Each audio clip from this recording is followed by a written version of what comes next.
So, these last couple of months, I have been through a lot of ups and downs.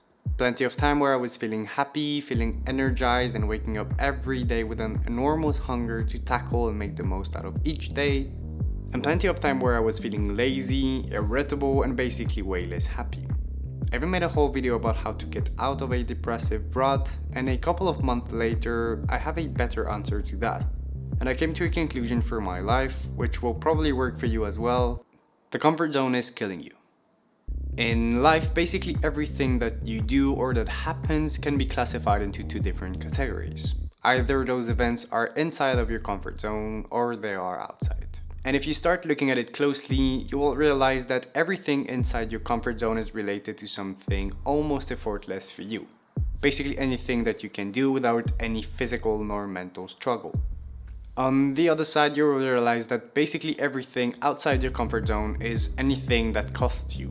And I do not know you personally, but I could give you two examples from your own life that could illustrate what I just said. I can tell you that scrolling on your phone, watching Netflix, or ordering food is well centered in your comfort zone.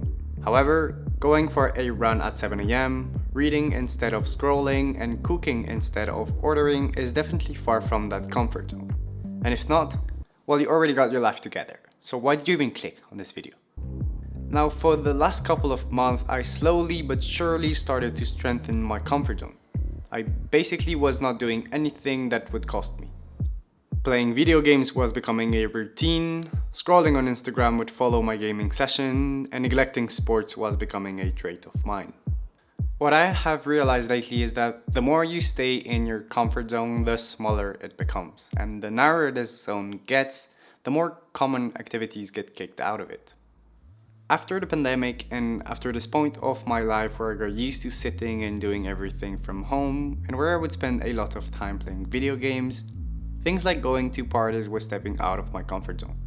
Talking to new people was starting to get me anxious, and doing some sports was absolutely not possible. And this is where the comfort zone starts to become a problem. In my personal experience, it was the start of this social anxiety. Going out, social contacts, and even just crowded places was a trigger for a strong anxiety in my life.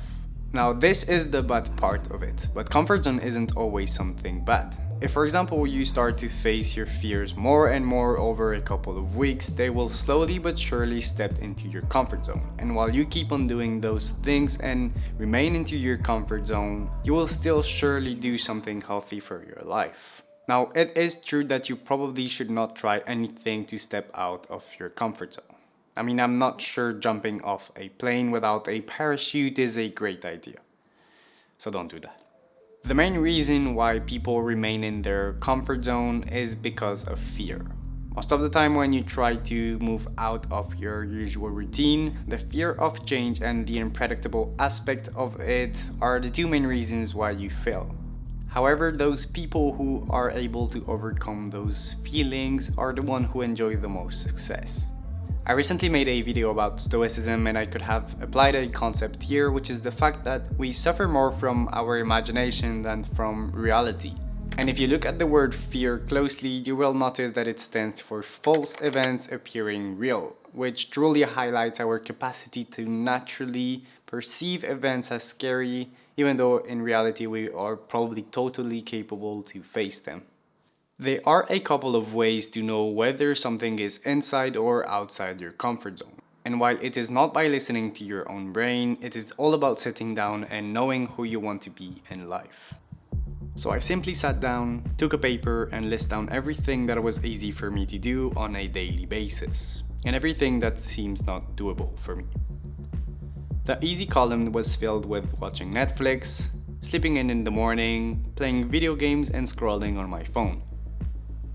On the other side, the hard column could have been an endless list, but I narrowed it down to the main uncomfortable situations of my life, and also the ones that were to reach financially speaking. Waking up at the same time every day, going for a run 3 times a week, working on scripts for YouTube videos, doing chores on a daily basis, and reading for 30 minutes every day. Now that I had all of those things in mind, it was time to get started. I started to wake up early in the morning, went for a run almost every day until I hurt myself thinking I was already a pro runner, read more and more of my latest books, and never said no to go to a crowded place.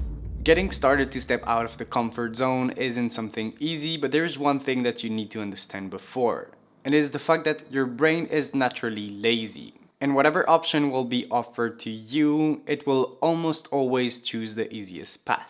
At 7 a.m., if you offer your brain to go for a run or to sit down on your couch and enjoy a sip of decaf coffee, then the answer seems pretty obvious. The key here is to absolutely disconnect your thinking brain and to let yourself be driven by your drive to become better. My thing was to think about how I will feel after accomplishing those things. I know that I would feel energized and proud.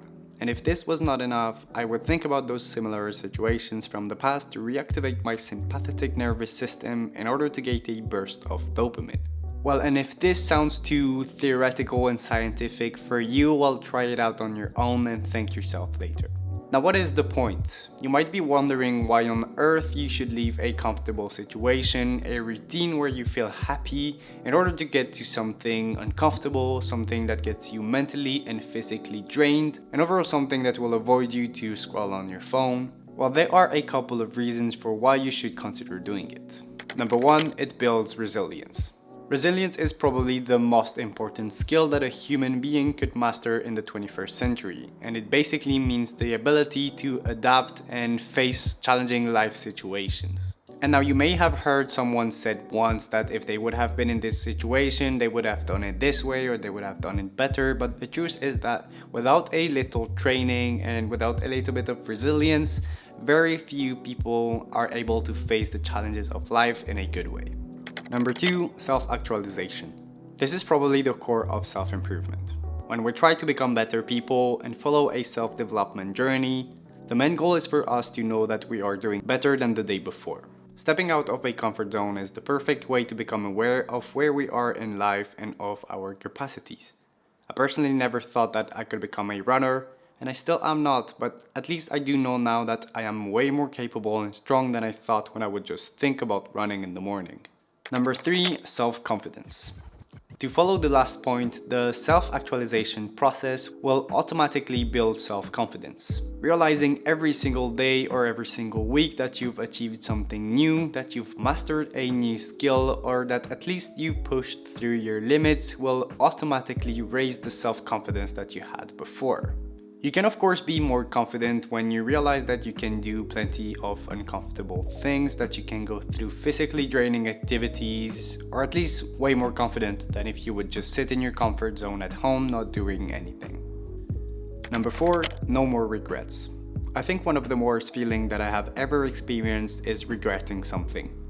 When you acknowledge that the past will never happen again and that you get to go through something only once, then you realize that there is no more space for regrets.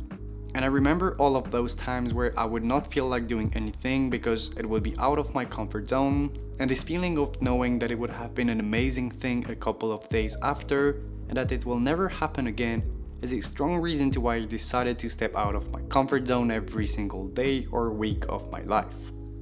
So that basically wraps up my experience with the danger of a comfort zone. But now again, it is not always something bad. If going for a walk every single day is within your comfort zone, then keep doing it because it surely is something good for you.